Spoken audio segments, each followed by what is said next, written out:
Hello friends, എല്ലാവർക്കും good morning. അപ്പോൾ എല്ലാവർക്കും ഇന്നത്തെ ഒരു അടിപൊളി വിശേഷത്തിലേക്ക് തന്നെ സ്വാഗതം. അങ്ങനെ നമ്മുടെ മുത്തശ്ശനെയും മുത്തശ്ശിയാണ് കാണിക്കുന്നത്. അവരിങ്ങനെ ഓരോ കാര്യങ്ങളൊക്കെ സംസാരിച്ചുകൊണ്ടിരിക്കുക. എന്തായാലും എനിക്കിപ്പോൾ ഇവിടെ ഭയങ്കര സന്തോഷം തോന്നുക. ഈ വീട്ടിനകത്തൊക്കെ ഒരു വെളിച്ചം വന്നതുപോലെ അല്ലേ? അത് കേട്ടത് മുത്തശ്ശൻ, അത് പിന്നെ എങ്ങനെ വരാതിരിക്കും? ഇയാളുടെ മുഖത്തും നല്ല തെളിച്ചമുണ്ടല്ലോ. അത് പിന്നെ നയനമോള് വന്നതുകൊണ്ട് തന്നെ ഇദ്ദേഹം പറയുന്നത് ശരിയാ. എൻ്റെ മുഖത്തെ ഈ തെളിച്ചം നമ്മുടെ നയനമോള് വന്നതുകൊണ്ട് മാത്രമാണ്. നയനമോൾ ഈ വീട്ടിലില്ലെങ്കിലും ഒരുപാട് സങ്കടം. അവൾ വന്നു കഴിഞ്ഞപ്പോൾ നല്ല സന്തോഷമായി എന്നൊക്കെ പറയുവാണ്. അത് കേട്ടതും ഭയങ്കര സന്തോഷത്തോടെ മുത്തശ്ശൻ ഇങ്ങനെ ചിരിക്കുക. നമ്മുടെ സന്തോഷത്തിനും നമ്മുടെ ഈ കുടുംബത്തിലെ വെളിച്ചത്തിനും വേണ്ടിയാ നമ്മുടെ മനസ്സ് മനസ്സിലാക്കി ദേവയാനി നയനമോളെ പോയി വിളിച്ചുകൊണ്ട് വന്നത്. അതിൽ എനിക്കിപ്പോൾ സന്തോഷമേ ഉള്ളൂ എന്നൊക്കെ പറയുകയാണ്. അത് കേട്ടതും മുത്തശ്ശി ഇങ്ങനെ സംസാരിച്ചുകൊണ്ടിരിക്കുമ്പോൾ ദേവയാനി വരിക. പറഞ്ഞ നാവെടുത്ത് വായിലേക്ക് ഇട്ടില്ലല്ലോ. ദേവയാനി വരുന്നു. വാ ദേവയാനി, വാ മോളെ. എന്താ അച്ഛാ, എന്താ അമ്മേ, എന്താ സംസാരിക്കുന്നേ എന്നും ചോദിക്കുകയാണ്. അത് പിന്നെ ഞങ്ങൾ നിങ്ങളുടെ കാര്യം പറയുമായിരുന്നു മോളെ. നീ ഇപ്പം നയന മോളെ വിളിച്ചുകൊണ്ട് വന്നു. ഈ കുടുംബത്തിൻ്റെ സന്തോഷത്തിന് വേണ്ടിയാണ് മോള് നയനയെ വിളിച്ചുകൊണ്ട് വന്നതെന്ന് ഞങ്ങൾക്കറിയാം. അത് മാത്രമല്ല, ഇനി മോള് നയന മോളെ സ്നേഹിക്കുകയും വേണം. നിങ്ങൾ അമ്മായിയമ്മയും മരുമകളും സ്നേഹത്തോടെയും സന്തോഷത്തോടെയും നടക്കുന്നത് ഞങ്ങൾക്ക് കാണണം. അതിനു വേണ്ടിയാണ് ഞാനിപ്പോൾ മോളെ ഇങ്ങോട്ട് വിളിച്ചതും സംസാരിച്ചതൊക്കെ. അത് കേട്ടതും ഞങ്ങളുടെ കാര്യം മാത്രം നോക്കിയാൽ മതി. അച്ഛനും അമ്മയും നയനയുടെ ആദർശിൻ്റെ എൻ്റെയും കാര്യം മാത്രമേ ചിന്തിക്കുന്നുള്ളൂ. എന്നാൽ ഇവിടെ നടക്കുന്ന മറ്റു പലതും അച്ഛനും അമ്മയും ചിന്തിക്കുന്നുണ്ടോ? എന്താ മോളെ, എന്തു പറ്റി? എന്തേലും പ്രശ്നമുണ്ടോയെന്നോ? ഞാൻ ഉദ്ദേശിച്ചത് അനിയുടെയും അനാമികയുടെയും കാര്യം അച്ഛാ. എന്താണെന്ന് വെച്ചിട്ടുണ്ടെങ്കിൽ അവരിപ്പോഴും നല്ല രീതിയിലല്ല മുന്നോട്ട് പോകുന്നത്. ഏത് നേരവും വഴക്കും അടിയും പ്രശ്നങ്ങളും. അങ്ങനെയുള്ളപ്പോൾ അവളെ എങ്ങനെയാണ് സമാധാനത്തോടെ നമുക്ക് ഒന്ന് ഇതാക്കാൻ പറ്റുന്നത്? അവർ രണ്ടുപേരും കല്യാണം കഴിച്ചു. അതിനുശേഷം ഒരു ദിവസം പോലും സമാധാനത്തോടെ രണ്ടുപേരും ഉറങ്ങിയിട്ടില്ല. എപ്പോഴും അടിയും വഴക്കും മാത്രം. എന്താ ഇപ്പോൾ ചെയ്യുക? അത് ഞാൻ ശ്രദ്ധിച്ചായിരുന്നു. ഇപ്പോഴും അനിയുടെ മനസ്സിൽ നന്ദു ഉണ്ടച്ചാ. അതുകൊണ്ട് അനി ഇങ്ങനെയൊക്കെ ചെയ്യുന്നത്. അത് പിന്നെ എങ്ങനെ മാറും മോളെ? അവൻ്റെ മനസ്സിൽ നിന്നും നന്ദുവിനും അയച്ചു കളയാൻ പറ്റുന്നില്ലെങ്കിൽ അവരുടെ സ്നേഹം അത്രയ്ക്കും കൂടിയതായിരുന്നു. ആ സ്നേഹം നമ്മൾ കണ്ടില്ല എന്ന് വെച്ചു. അതുകൊണ്ടാണ് ഇങ്ങനെയൊക്കെ സംഭവിക്കുന്നത്. ഇനിയിപ്പോൾ അതിനെക്കുറിച്ചൊന്നും പറഞ്ഞിട്ട് കാര്യമില്ലല്ലോ വസുന്ധരെ. കല്യാണം കഴിഞ്ഞു, അനിയുടെ കല്യാണം കഴിഞ്ഞു, പെണ്ണ് വീട്ടിലേക്കും വന്നു. ഇനിയിപ്പോൾ മറ്റൊരു പെണ്ണിനെ മനസ്സിലിട്ടുകൊണ്ട് നടക്കുന്നത് ശരിയായ കാര്യമല്ല. അത് സ്നേഹിച്ച പെണ്ണാണെങ്കിലും കല്യാണം കഴിച്ച പെണ്ണാണെങ്കിലും ഇപ്പോൾ എന്താ പറയുക, ഇപ്പോൾ കല്യാണം കഴിച്ച പെണ്ണിനെ ഉപേക്ഷിക്കാനും പറ്റില്ല, സ്നേഹിച്ച പെണ്ണിനെ കെട്ടാനും പറ്റാത്ത അവസ്ഥയല്ല എനിക്ക്. അതുകൊണ്ട് സ്നേഹിച്ച പെണ്ണിനെ മറന്നിട്ട് കല്യാണം കഴിച്ച, അതായത് അവളെ തൊട്ട് താലി കെട്ടിയവനാണ് അനി. അതുകൊണ്ട് അവനെ സ്നേഹിച്ച് ജീവിക്കുന്നതായിരിക്കും നല്ലത്. ദേവയാനി, നീ ആദർശിനെയും അനിയെയും ഒരേപോലെ കണ്ടിട്ടുള്ളൂ. അങ്ങനെയുള്ളപ്പോൾ അവനെ ഉപദേശിക്കേണ്ടതും അവനോട് കാര്യങ്ങൾ പറയേണ്ടതും നീയാണ് മോളെ. അതുകൊണ്ട് നീ ഒരു കാര്യം ചെയ്യ്, നീ അവനെ ഒന്ന് ഉപദേശിക്ക്. നീ എന്ത് പറഞ്ഞാലും അവനനുസരിക്കും. ആദർശിനെ പോലെ തന്നെ നീ കൂടുതൽ സ്നേഹിച്ചത് അനിയേയുമല്ലേ? ഈ വീട്ടിൽ ഇതുവരെയും കല്യാണം കഴിഞ്ഞ് കയറി വന്ന പെണ്ണുങ്ങളെ ഇട്ട് ആണുങ്ങൾ പോയിട്ടില്ല. എന്നാൽ ഒരുത്തിയുടെ ജീവിതത്തിൽ അത് സംഭവിച്ചിട്ടുണ്ട്. ജലജയുടെ ഭർത്താവ്, അവൻ കുറച്ച് ദിവസം കഴിഞ്ഞപ്പോഴത്തേക്കും അവളെ ഇട്ടേച്ചങ്ങ് പോയി. പിന്നെ അവൾ ഈ തറവാട്ടിലെ അല്ല, സഹതാപം കൊണ്ട് അവളെ ഇവിടെ പിടിച്ചു നിർത്തിയേക്കുന്നേ ഉള്ളൂ. അല്ലാതെ ഈ തറവാട്ടിലെ ആരും ഇതുപോലുള്ള അന്തസ്സിന് ചേരാത്ത പരിപാടി ചെയ്യാറുമില്ല. അതുകൊണ്ട് ജലജയെ പോലെ ആകരുതെന്ന് മോൾ അനിയോട് പറഞ്ഞു കൊടുക്ക്. അത് കേട്ടതും അച്ഛാ, എനിക്ക് പറയാനല്ലേ പറ്റൂ. അവനെ നിർബന്ധിച്ച് എന്തെങ്കിലും ചെയ്യിക്കാൻ എനിക്ക് കഴിയില്ലല്ലോ അച്ഛാ. അത് ശരിയാണ്, പക്ഷെ എന്തൊക്കെ സംഭവിച്ചാലും ഞാൻ പറയുന്നത് പോലെ ചെയ്തേ മതിയാകൂ. മോളൊന്ന് ഉപദേശിച്ച് നോക്ക്, ചിലപ്പോൾ എല്ലാം ശരിയാവും എന്നൊക്കെ പറഞ്ഞുകൊണ്ട് നമ്മുടെ മുത്തശ്ശൻ ഇങ്ങനെ സംസാരിക്കുകയാണ്. ഇത് കേട്ടതും എന്ത് ചെയ്യണമെന്നറിയാതെ ദേവയാനി ഇങ്ങനെ നിൽക്കുക. ഈ സമയമാണെങ്കിൽ അനിയാണ് കാണിക്കുന്നത്. അനിയാണെങ്കിൽ നന്ദുവിൻ്റെ ഫോട്ടോയും നോക്കി ഭയങ്കര സന്തോഷത്തോടെ ഇങ്ങനെ ഇരിക്കുക. ഫോട്ടോ സൂം ചെയ്ത് നോക്കുന്നു, ചെറുതാക്കി നോക്കുന്നു, നേരെ ഫുൾ സൈസ് ഫോട്ടോ നോക്കുന്നു. അങ്ങനെ നോക്കിക്കൊണ്ടേ നിൽക്കുന്ന സമയത്ത് മോനെ അനി എന്നും വിളിച്ചുകൊണ്ട് ദേവയാനി വരിക. എന്താ വല്യമ്മേ, എന്തു പറ്റി വല്യമ്മേ എന്നും അനിയുടെ ചോദ്യം. എന്താ മോനെ ഇത്? നിന്നോട് എത്ര പറഞ്ഞാലും നീ എന്താ മനസ്സിലാക്കാത്തത്? എന്താ വല്യമ്മേ, ഞാനെന്താ ചെയ്തേ? ഇതുവരെ അനാമിക മോൾ ഇവിടെ വന്നിട്ട് ഭയങ്കര സങ്കടത്തിലാണ്. അവൾക്ക് നല്ല സങ്കടമുണ്ട്. കാരണം എന്താണെന്ന് വെച്ചിട്ടുണ്ടെങ്കിൽ നീ ഇങ്ങനെ അവോയ്ഡ് ചെയ്യുന്നത് അവളുടെ വിഷമം. എടാ, നീ എന്താ അവളെ സ്നേഹിക്കാത്തത്? അവൾ ഈ വീട്ടിൽ വന്ന് കയറി അന്ന് മുതൽ നീ അവളെ സങ്കടപ്പെടുത്തിക്കൊണ്ടിരിക്കുക, അവളെ അവോയ്ഡ് ചെയ്യുക. എൻ്റെ വല്യമ്മയുടെ തോന്നലാണത്. ഒരിക്കലും അവൾക്കൊരു ഒരാളെ സ്നേഹിക്കാൻ കഴിയില്ല വല്യമ്മേ. അവൾ അങ്ങനെ എന്നെ സ്നേഹിക്കുന്നൊന്നുമില്ല. അവൾക്ക് വലിയ വീമ്പ് പറഞ്ഞ് നടക്കണം. അനന്തപുരിയിലെ മരുമകളാണെന്നും അനന്തപുരിക്കാരുടെ ബന്ധുക്കളാണെന്നും അവളുടെ അച്ഛനും അമ്മയ്ക്കും അങ്ങനെ പറഞ്ഞുകൊണ്ട് നടക്കാൻ വേണ്ടി മാത്രമാണ് അവൾ കല്യാണം കഴിച്ച് ഈ വീട്ടിലേക്ക് വന്നത്, അല്ലാതെ എന്നെ സ്നേഹിക്കാനോ. അത് വലിയ മോന്ന് മനസ്സിലാക്ക്. അത് കേട്ടതും ഇല്ല മോനെ, നീ കുറച്ച് സ്നേഹം അങ്ങോട്ട് കൊടുത്താ അതിനും ഡബിൾ ഇരട്ടിയായിട്ട് മോന് നിനക്ക് തരും തിരിച്ച്. അത് നീ മനസ്സിലാക്കാത്തതുകൊണ്ടാ. വലിയമ്മേ, അവളെ ഞാൻ ഇന്നും ഇന്നലെ കാണാൻ തുടങ്ങിയതല്ല. അവളെ ഞാൻ കല്യാണം കഴിക്കുന്നതിന് മുമ്പ് കാണാൻ തുടങ്ങിയതാ. അവളെൻ്റെ വെറൊരു ഫ്രണ്ട് മാത്രമായിരുന്നു എന്ന് എൻ്റെ മനസ്സിൽ എന്തായിരുന്നു എന്ന് എല്ലാവർക്കും അറിയാം. എന്നിട്ടും അതെല്ലാം അറിഞ്ഞിട്ടും അവളെ എൻ്റെ തലയിൽ നിങ്ങളൊക്കെ ചേർന്ന് കെട്ടിവെച്ചതല്ലേ. അപ്പോൾ പിന്നെ എനിക്കെങ്ങനെയാണ് അവളെ സ്നേഹിക്കാൻ കഴിയുക? ഒരിക്കലും എനിക്ക് അവളെ സ്നേഹിക്കാൻ കഴിയില്ല വലിയമ്മ. ഇനി എപ്പോഴെങ്കിലും അവളെ ഞാൻ സ്നേഹിക്കണമെന്നാണെങ്കിലും അവളുടെ മനസ്സ് മാറി അവൾ നല്ലൊരു മനുഷ്യയായി മാറണം. പണത്തിനോടും സ്വത്തിനോടും ആർത്തിയില്ലാത്ത ഒരു നല്ല പെണ്ണ്. അങ്ങനെ ആവുകയാണെങ്കിൽ ചിലപ്പോൾ എനിക്ക് മാറ്റം വന്നേക്കാം. പക്ഷേ എന്നാലും അവളുടെ ഈ സ്വഭാവത്തിന് ഒരിക്കലും എനിക്ക് അവളെ സ്നേഹിക്കാൻ കഴിയില്ല വല്യമ്മേ. അവളുടെ ഈ അഭിനയമാണ് ഇത് മുഴുവനും. അവളുടെ അച്ഛനും അമ്മയ്ക്കും അനന്തപുരിക്കാരുടെ ആൾക്കാരെന്നും പറഞ്ഞ് നടക്കാൻ വേണ്ടിയുള്ള അഭിനയം. അങ്ങനെ വരുമ്പോൾ എനിക്കെങ്ങനെയാണ് വലിയമ്മ അവളെ സ്നേഹിക്കാൻ കഴിയുന്നത്? എന്തൊക്കെ സംഭവിച്ചാലും ഞാനൊരു സത്യം വലിയമ്മയോട് പറയട്ടെ. എൻ്റെ ഏട്ടത്തി ഉണ്ടല്ലോ, നയനേടത്തി ഈ വീട്ടിലേക്ക് വന്നത് മുഖം മറച്ചാണെങ്കിലും നമ്മുടെ ഈ കുടുംബത്തിലേക്ക് കാലെടുത്ത് കുത്താനും ഈ കുടുംബം നോക്കി മുന്നോട്ട് കൊണ്ടുപോകാനുള്ള എല്ലാ യോഗ്യതയും അർഹതയും നയനേടത്തിക്കുണ്ട്. എന്നാൽ അങ്ങനൊരു യോഗ്യതയും അർഹതയും അനാമികയ്ക്കോ നവ്യേടത്തിക്കോ ഇല്ല. അത് വലിയമ്മ മനസ്സിലാക്കും. ഇപ്പോഴും വലിയമ്മ നയനേടത്തിയെ വെറുക്കുക. എന്നാൽ ഒന്നോർത്ത വലിയമ്മ ഏറ്റവും കൂടുതൽ സ്നേഹിക്കേണ്ടതും ചേർത്ത് നിർത്തേണ്ടതും നയനേടത്തിയാണ്, അല്ലാതെ അനാമികയല്ല എന്നും പറഞ്ഞുകൊണ്ട് അനി അവിടെ നിന്നും ദേഷ്യപ്പെട്ട് പോവുകയാണ്. അതെനിക്കറിയാം മോനെ, എൻ്റെ മരുമോളെ കഴിഞ്ഞിട്ടേ ഉള്ളൂ എനിക്ക് ബാക്കി മറ്റെന്തും. പക്ഷേ ഇവിടെ ഈ കുടുംബം തകരാതിരിക്കണമെങ്കിൽ നീയും അനാമികയും സന്തോഷത്തോടെ ജീവിക്കണം. അങ്ങനെ അനാമിക നിന്നെ വിട്ടു പോയാൽ എൻ്റെ മരുമോളുടെ മേലെ ആ പഴി വീഴും. അതുകൊണ്ടാണ് ഞാൻ ഇത്രയും കഷ്ടപ്പെടുന്നത്. ഈശ്വര, എന്ത് പറഞ്ഞാൽ ഇവരെ ഞാനൊന്ന് മനസ്സിലാക്കുന്നേ? എങ്ങനെയാണ് ഇവരെ ഞാനൊന്ന് മനസ്സിലാക്കിയെടുക്കുന്നത്? എന്തെങ്കിലും പറഞ്ഞ് രണ്ടുപേരെ ഒന്നിപ്പിച്ചേ മതിയാകൂ എന്നൊക്കെ പറഞ്ഞുകൊണ്ട് ദേവയാനി ഇങ്ങനെ നിൽക്കുക. ഈ സമയം പിന്നീട് ആദർശിനെയും ജയനെയുമാണ് കാണിക്കുന്നത്. അച്ഛന് ചില സംശയങ്ങളൊക്കെ തോന്നി തുടങ്ങിയിട്ടുണ്ടോ? എന്ത് സംശയമാണ് മോനെ? അല്ല, ഇപ്പോൾ നയന എപ്പോൾ പോയാലും അമ്മ എൻ്റെ പേരും പറഞ്ഞ് അവളെ പോയി വിളിച്ചുകൊണ്ട് വരുന്നു. അത് മാത്രമല്ല, അവളെ പോയി വിളിച്ചുകൊണ്ട് വന്നതിന് ശേഷം കൂടുതൽ വിമർശിക്കുകയും ഞാൻ കാരണമാണ് വിളിച്ചുകൊണ്ട് വന്നതെന്ന് പറയുകയും ഇവൾ പോയാൽ ഉറങ്ങില്ല എന്ന് പറയുകയൊക്കെ ചെയ്യുന്നത് അച്ഛൻ ശ്രദ്ധിച്ചില്ലേ? അത് ഞാൻ ശ്രദ്ധിച്ചായിരുന്നു മോനെ. പക്ഷെ നയന വീട്ടിൽ പോകുന്നതുകൊണ്ട് എനിക്കൊരു പ്രശ്നമില്ല. ഞാൻ അവളെ അവിടെ ചെന്ന് കാണുമല്ലോ. പിന്നെ എന്തിനാ അമ്മ ഇത്രയ്ക്ക് ടെൻഷനാകുന്നത്? എടാ, ഞാനൊരു സത്യം പറയട്ടെ. സത്യം പറഞ്ഞ നയന പോയതിന് ശേഷം ഉറക്കമില്ലാതായത് നിനക്കല്ല, ദേവയാനിക്ക. അവൾ അവിടെ നിന്ന് പോയ അന്ന് മുതൽ ദേവയാനി ഉറക്കമില്ലാതെ അങ്ങോട്ടും ഇങ്ങോട്ടും നടക്കുന്നത് ഞാൻ കണ്ടായിരുന്നു.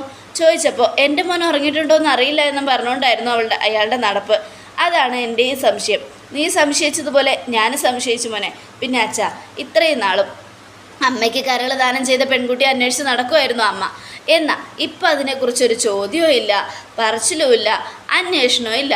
അതിൻ്റെ അർത്ഥം അമ്മ കരൾ ദാനം ചെയ്ത പെൺകുട്ടിയെ കണ്ടുപിടിച്ചു എന്നല്ലേ? അങ്ങനെ കണ്ടുപിടിച്ചതുകൊണ്ടാണോ ഇനി നയനയെ അമ്മയ്ക്ക് കാണാതിരിക്കാൻ പറ്റാത്തത്? അത് മാത്രമല്ല, അമ്മ നയന എപ്പോൾ വീട്ടിലേക്ക് പോയാലും അവളെ പോയി വിളിച്ചുകൊണ്ട് വരുന്നു. ഇത്രയ്ക്ക് ദേഷ്യവും വാശിയുള്ള അമ്മയായിരുന്നെങ്കിൽ ഒരിക്കലും അവർക്ക് ഇഷ്ടമുള്ള ഭക്ഷണം ഉണ്ടാക്കി കൊടുക്കില്ല. ഇവിടെ വെറും എൻ്റെ പേര് മാത്രം പറഞ്ഞുകൊണ്ട് നയനയ്ക്ക് ഇഷ്ടമുള്ളത് മാത്രമാണ് അമ്മ ഉണ്ടാക്കുന്നത്. അതുകൊണ്ട് എനിക്ക് നല്ല സംശയമുണ്ട് അമ്മയും നയനയും ഇപ്പോൾ സ്നേഹിക്കുന്നുണ്ടോയെന്ന്, അവരുടെ മനസ്സിൽ ഇഷ്ടമുണ്ടോയെന്ന്. എന്താണെന്ന് വെച്ചിട്ടുണ്ടെങ്കിൽ ഇത്രയും നാളും അമ്മ നയനയെ വെറുത്തൊതുക്കി. എന്നാൽ ഇപ്പോൾ അമ്മായിയമ്മ മരുമകളെ പൊന്നുപോലെ സ്നേഹിക്കുകയാണെന്നാണ് എനിക്ക് തോന്നുന്നത്. അതുകൊണ്ടായിരിക്കും ഇങ്ങനെയൊക്കെ സംഭവിച്ചത്. ഇതിൽ നയനയ്ക്കും നല്ല പങ്കുണ്ടച്ചാ. അങ്ങനെയൊക്കെ നടക്കോടാ മോനെ. അത് മാത്രമല്ല, അങ്ങനെ നടക്കുകയാണെങ്കിലും നയനമോള് മോനോടത് പറയാതിരിക്കില്ലല്ലോ. അത് ശരിയാണ്. ഇതുവരെ എൻ്റെ ജീവിതത്തിലുണ്ടായിട്ടുള്ള എല്ലാ പ്രശ്നങ്ങളും, സങ്കടമായാലും സന്തോഷമായാലും എല്ലാം ഞാൻ നയനയോട് പറഞ്ഞിട്ടുണ്ട്. എന്നാൽ അവളുടെ ജീവിതത്തിൽ ഇങ്ങനൊരു കാര്യം വന്നിട്ട് അത് പറഞ്ഞില്ല എന്നാണെങ്കിൽ അതിനെനിക്ക് സഹിക്കാൻ പറ്റില്ല ഞങ്ങൾ തമ്മിൽ ഒരു രഹസ്യം ഉണ്ടാവാൻ പാടില്ല എന്നാണ് ഞങ്ങൾ എടുത്തിരിക്കുന്ന ശബ്ദം. അതിനിടയിൽ അമ്മ അവളെ സ്നേഹിക്കുന്നുണ്ടെന്നുള്ള കാര്യം അവൾ എന്നോട് മറച്ചിട്ടുണ്ടെങ്കിൽ പിന്നെ അതെനിക്ക് ഈ ജന്മത്തെ അവളോട് ക്ഷമിക്കാനും പൊറുക്കാനും കഴിയില്ല എന്നും പറഞ്ഞുകൊണ്ട് ആദർശ് അങ്ങ് പോവുക. അപ്പോഴാണെങ്കിൽ നമ്മുടെ അജയനാകെ പേടിയായി. ഈശ്വര, ദേവയാനി നയനമോളെ സ്നേഹിക്കുന്നുണ്ടെങ്കിൽ അത് ആദർശിനെ ബാധിക്കുമോ? അവനോട് പറയാത്തതിൻ്റെ പേരിൽ നയനമോളെ ഇനി അവൻ കുറ്റപ്പെടുത്തോ, തള്ളിപ്പറയോ എന്നൊക്കെ ആലോചിച്ചുകൊണ്ട് ജയൻ ഇങ്ങനെ നിൽക്കുന്നത്. ഈ സമയം നയനയാണ് കാണിക്കുന്നത്. നയനയെ ദേവയാനി ഫോൺ വിളിക്കുക. ഹലോ മോളെ. എന്താ അമ്മേ? മോളെ, ഞാനൊരു പ്രധാനപ്പെട്ട കാര്യം പറയാൻ വേണ്ടി വിളിച്ചതാ. എന്താ അമ്മേ? എന്തു പറ്റി? നേരിട്ട് ഇവിടെ ഇരുന്ന് സംസാരിക്കേണ്ടതാ, പക്ഷേ എനിക്കതിനു മുമ്പ് മോളോട് പറയണമെന്ന് തോന്നി, അതുകൊണ്ട് വിളിച്ചതാ. മോളെ അനിയുടെ കാര്യം ആകെ കുഴപ്പമാണ് മോളെ. എന്ത് പറഞ്ഞാലും അവൻ കേൾക്കുന്നില്ല. അനാമികയാണെങ്കിൽ ആകെ സങ്കടപ്പെട്ട് നടക്കുക. എങ്ങനെയെങ്കിലും അവരുടെ പ്രശ്നങ്ങളൊക്കെ തീർത്ത് അവരെ ഒന്നിപ്പിക്കണമെന്ന് കരുതിയ കുറച്ചു മുമ്പ് ഞാൻ അനിയുടെ അടുത്തേക്ക് ചെന്നത്. പക്ഷേ അവൻ ഇപ്പോഴും അനാമികയുടെ ഒരു തുള്ളി താല്പര്യമില്ല. അനിയുടെ മനസ്സിലിപ്പോഴും നന്ദു ഉണ്ടോ എന്നൊരു സംശയം എനിക്കുണ്ട് മോളെ. അത് കേട്ടതും അത് ശരിയായിരിക്കും അമ്മേ. പിന്നെ അനിയുടെ മനസ്സിൽ നന്ദു ഉണ്ടെങ്കിൽ അതിനിപ്പോൾ എന്ത് ചെയ്യാൻ പറ്റുമോ നമുക്ക് പറഞ്ഞ് മനസ്സിലാക്കാനല്ലേ പറ്റും മോളെ. എല്ലാ നന്ദുവിനും അനിക്കുമൊക്കെ നിന്നെ ഭയങ്കര ഇഷ്ടമാണ്. നിങ്ങൾ പറഞ്ഞ ചിലപ്പോൾ അവർ കേൾക്കും. അതുകൊണ്ട് മോളൊന്ന് അവരെ ഉപദേശിക്കേ. ചേടാ ഇതെല്ലാവരും ഇങ്ങനെ പറഞ്ഞ് അങ്ങനെ ശരിയാവുന്നേ. ദേ അമ്മേ, ഒരു കാര്യം ഞാൻ പറയാം. എനിക്ക് പറയാൻ പറ്റുന്ന എത്രയല്ലേ പറയാൻ പറ്റൂ. അനിയോട് ഏറ്റവും കൂടുതൽ അടുപ്പമുള്ളത് അമ്മയ്ക്കല്ലേ. അപ്പോൾ അമ്മ തന്നെ പറയുന്നതല്ലേ അമ്മ നല്ലത്. എൻ്റെ മോളെ അനിയെ ഞാനിപ്പോൾ ഉപദേശിച്ചു. അവന് ജന്മത്തെ അനാമികയെ സ്നേഹിക്കുന്നില്ല എന്നാണ് പറയുന്നത്. അങ്ങനെ സ്നേഹിച്ചില്ലെങ്കിൽ അനാമിക ഈ വീട് വിട്ട് പോകും. അനാമിക ഈ വീട് വിട്ട് പോയാൽ അതിൻ്റെ പഴി മോളുടെയും നന്ദുവിൻ്റെയും തലയിൽ വന്ന് വീഴും. അതുകൊണ്ടാണ് അമ്മ പറയുന്നത് മോൾ എന്തെങ്കിലും പറഞ്ഞ് ഒന്ന് ഉപദേശിക്കേ. അപ്പോഴേക്കും ആദർശ് വരിക. ആദർശ് വന്നതും നമ്മുടെ നയന ആ ശരി എന്നേ പിന്നെ വിളിച്ചോളാവേ, ആദർശേട്ടൻ വന്നിട്ടുണ്ട് എന്നും പറഞ്ഞുകൊണ്ട് നയന ഫോൺ കട്ട് ചെയ്യുക. അപ്പോൾ ആദർശ് ചോദിക്കുക ആരാ നയനെ? അത് വീട്ടിൽ നിന്നാണ് അമ്മയാണ് വിളിച്ചത്. നന്ദു 2 ദിവസം കഴിഞ്ഞ് ക്യാമ്പിന് പോകുമല്ലേ, അതുകൊണ്ട് വിളിച്ചതാ. നിനക്കെന്താ ഒരു പതർച്ച? ഏയ് എനിക്ക് കുഴപ്പമൊന്നുമില്ലല്ലോ ആദർശേട്ടാ. പിന്നെ ആദർശേട്ടാ ഈ അനിയെ ഒന്ന് ഉപദേശിക്കണം. കാരണം അവനിപ്പോഴും അനാമികയെ സ്നേഹിക്കാൻ കഴിയുന്നില്ല. ഏത് നേരവും നന്ദുവിനെ മനസ്സിലിട്ടുകൊണ്ട് നടക്കുക. അവനെ കുറ്റം പറഞ്ഞിട്ട് കാര്യമില്ലല്ലോ നയനെ. നമ്മളല്ലേ അതിനെതിരെ നിന്നത്, നമ്മളല്ല നീ. അവൻ്റെ കാര്യത്തിൽ എന്തെങ്കിലും ഒന്ന് പറഞ്ഞിരുന്നെങ്കിൽ എന്തെങ്കിലും ഒരു തീരുമാനം നമുക്ക് എടുക്കാമായിരുന്നു. എല്ലാം മറച്ചു വെച്ച് എല്ലാം മൂടി വെച്ചിട്ട് ഇങ്ങനെയൊക്കെ ചെയ്തത് ശരിയായില്ല എന്ന് എനിക്കും ഇപ്പോൾ തോന്നുന്നുണ്ട്. എന്ത് ചെയ്യാനാ, എല്ലാം പറഞ്ഞിട്ട് കാര്യമില്ല. അതൊക്കെ ഒരു കാര്യം കഴിഞ്ഞു പോയതല്ലേ. ഇനിയിപ്പോൾ അതിനെക്കുറിച്ച് പറയേണ്ടതന്നെ പറയാതിരിക്കാൻ പറ്റില്ല ആദർശേട്ടാ. അവർ രണ്ടുപേരും ഏത് നേരവും വഴക്കാം. അനാമിക എന്നും സങ്കടപ്പെട്ടിരിക്കുക. അവൾ സങ്കടപ്പെടുന്നുണ്ടെങ്കിൽ അത് അവൾ ചെയ്യുന്നതിൻ്റെ കൂടെ അവൾ അനുഭവിക്കട്ടെ എന്നും എൻ്റെ ആദർശേട്ടാ. ഞാൻ അതല്ല പറഞ്ഞത്. എങ്ങനെയെങ്കിലും അവരെ ഉപദേശിച്ച് തിരുത്തണം. അനിയും അനാമികയെ സന്തോഷത്തോടെ ജീവിക്കണം. അനന്തപുരിയിൽ നല്ല സന്തോഷം ഉണ്ടാവണം. അത് കേട്ടതും നമ്മുടെ ആദർശ് എന്നാൽ പിന്നെ നീ തന്നെ ഉപദേശിക്ക്. ഈ 2 പേർക്കും നിൻ്റെ ഉപദേശം ഭയങ്കര ഇഷ്ടമാണ്. നീ തന്നെ അനിയോടും നന്ദുവിനോടും സംസാരിക്കേ. ചേടാ എല്ലാവരും കൂടെ ഇതിപ്പോൾ ഇങ്ങനെ പറഞ്ഞാൽ എങ്ങനെ ശരിയാവും? അല്ല നീ ഇപ്പം എന്തിനാ അനിയുടെയും നന്ദുവിൻ്റെയും കാര്യം എടുത്തിട്ടത്? അല്ല ആരെങ്കിലും നിന്നെ വിളിച്ച് പറഞ്ഞോ അവരെ ഒന്ന് ഉപദേശിക്കാൻ? ഏയ് അങ്ങനെ ആരും ഒന്നും പറഞ്ഞില്ല. പക്ഷെ എന്തായാലും പറയാതിരിക്കാൻ പറ്റില്ലല്ലോ ആദർശേട്ടാ. ഞാൻ പറഞ്ഞത് അവിടെ നടക്കുന്ന കാര്യങ്ങളാണ്. എന്തായാലും ഇനിയിപ്പോൾ അതിനെക്കുറിച്ചൊന്നും പറഞ്ഞിട്ട് കാര്യമില്ല നയനെ. നോക്കാം നമുക്ക് കാര്യങ്ങൾ എവിടെ വരെ പോകുമെന്ന് എന്നൊക്കെ പറഞ്ഞുകൊണ്ട് അവരിങ്ങനെ സംസാരിച്ചുകൊണ്ട് നിൽക്കുക. ഈ സമയമാണെങ്കിൽ പിന്നീട് കാണിക്കുന്നത് നന്ദുവിനെയാണ്. നന്ദുവും കൂട്ടുകാരൊക്കെ ഇങ്ങനെ നടന്നു വന്നുകൊണ്ടിരിക്കുക. പാവാടാ അനിയുടെ കാര്യം കഷ്ടമാണ്. കാരണം ഏതു നേരവും അനാമിക അനിയുമായിട്ട് വഴക്കിട്ടുകൊണ്ടിരിക്കുക. അവനാണെങ്കിൽ അനാമിക റൂമിൽ ചെന്നാൽ തന്നെ ദേഷ്യം വരിക. അവനെന്നും കാണാൻ ഇഷ്ടമുള്ള ഒരാൾ ഇവിടെ തന്നെ ഉണ്ടല്ലോ എന്നിട്ട് നീ എന്തിനാ അവനെ അവോയ്ഡ് ചെയ്ത് നടക്കുന്നേ? എന്തൊക്കെയാടാ നിങ്ങളീ പറയുന്നേ? എത്രയൊക്കെ ആയാലും അവൻ്റെ കല്യാണം കഴിഞ്ഞതാ. ഇനിയിപ്പോൾ അവനെ മനസ്സിലിട്ടുകൊണ്ട് നടക്കാനൊന്നും എനിക്ക് പറ്റില്ലടാ. എൻ്റെ നന്ദു, നീ എന്തൊക്കെ പറഞ്ഞാലും നിൻ്റെ മനസ്സിൽ അവനുണ്ടെന്ന് ഞങ്ങൾക്കറിയാം. അതുപോലെ അവൻ്റെ മനസ്സിൽ നീയും. ദൈവം കൂട്ടിച്ചേർക്കാൻ തീരുമാനിച്ചതാ. അതൊരിക്കലും മാറ്റാൻ കഴിയില്ല എന്നൊക്കെ പറഞ്ഞുകൊണ്ടിരിക്കുമ്പോൾ അനി വരിക.